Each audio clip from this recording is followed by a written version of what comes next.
వైజాగ్ సత్య గారు, స్వాతి నాయుడు గారు అందరి గురించి అడుగుతా. ఒక్కొక్కరి గురించి ఒకటి చెప్పాలి. తెలివైన వాళ్ళు ఎవరు, కన్నింగ్ ఎవరు, ఇంటెలిజెంట్ అయిపోయింది కదా, లవ్ ఎవరు ఎక్కువ చేస్తారు, వెన్నుపోటు ఎవరు పొడుస్తారు అని చెప్పాలి. నేను పేర్లు చెప్తా, ఓకేనా? ఫస్ట్ వైజాగ్ సత్య గారు. గుడ్ మనిషి కానీ కొంచెం సైకో. కొంచెం సైకో అంటే ఒక పదంలో చెప్పాలి. మంచి ప్రేమ ఉంటాడు, ప్రేమ చూపిస్తాడు, మళ్ళీ సైకిలా చూపిస్తాడు.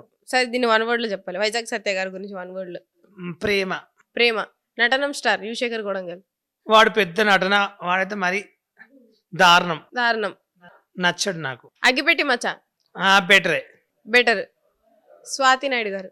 సాతినాయర్ గారు ప్రేమ ప్రేమ చూపిస్తే అరిష్టం అరుస్తుంది. కత్తర్ పాప. ఖతర్ పాప కూడా అంతే, ప్రేమ. వైజాగ్ సత్య గారు ఎప్పటి నుంచి పరిచయం మీకు? నాకు ఒక 3 years 4 years నుంచి పరిచయం. ఎట్లా పరిచయం? నేను ఒక ఆడిషన్ ఫంక్షన్ అంటే వసుంధరది అప్పుడు ప్రైజులు ఇచ్చేది కదా మా టీవీ నుంచి సినిమా వాళ్ళందరికీ. దానికి షో మీద నన్ను డాన్స్ చేయడానికి రమ్మన్నారు అన్నట్లు. అప్పుడు నేను టిక్టాక్లో బాగా ఫేమస్ సింగర్ బేబీ అని ఆ మెంబర్ వచ్చాడు. అప్పుడు నా నెంబర్ తీసుకుని అట్లా పరిచయం అయ్యాడు.